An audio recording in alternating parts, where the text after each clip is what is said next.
All right, so this unit is going to focus on exponential equations and then what's called logarithmic equations. So I want to start out this unit at least talking about how they compare to each other and then how we can change back and forth from exponential to logarithmic, because that's going to be important as we move later into the unit and start talking about solving things. So we're going to talk about this first, even though I'm not sure it needs to come first, but I think it'll help us out when we get towards the end of the unit and actually have to start solving some of these. So in the past, we've talked about exponents and exponential equations. All right.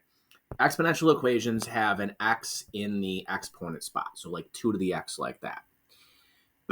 We could figure out some different values of that. Say 2 to the second, we know is 4.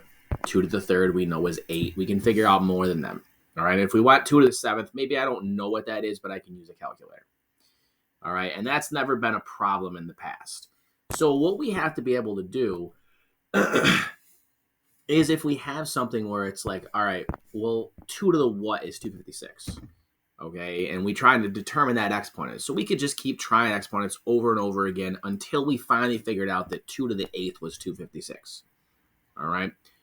But what if it was a decimal? What if it was 2 to the 9.2 was what we had to figure out? All right, just checking numbers like that's going to be a very big pain in the butt.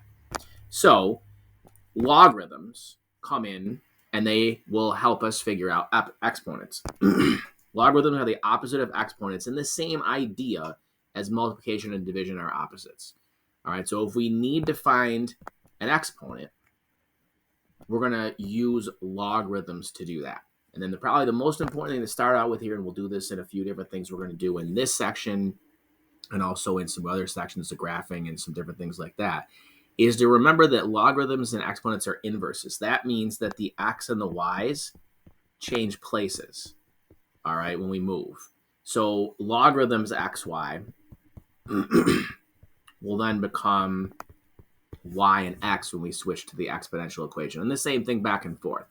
All right, so that's the kind of the idea to get started with what a logarithm is. Logarithm solves a problem and finds an exponent, all right, which we've never ever had to do before. But when we're talking about interest and physics problems and different things like that, we often need to be able to determine an exponent to be able to deal with what we're doing.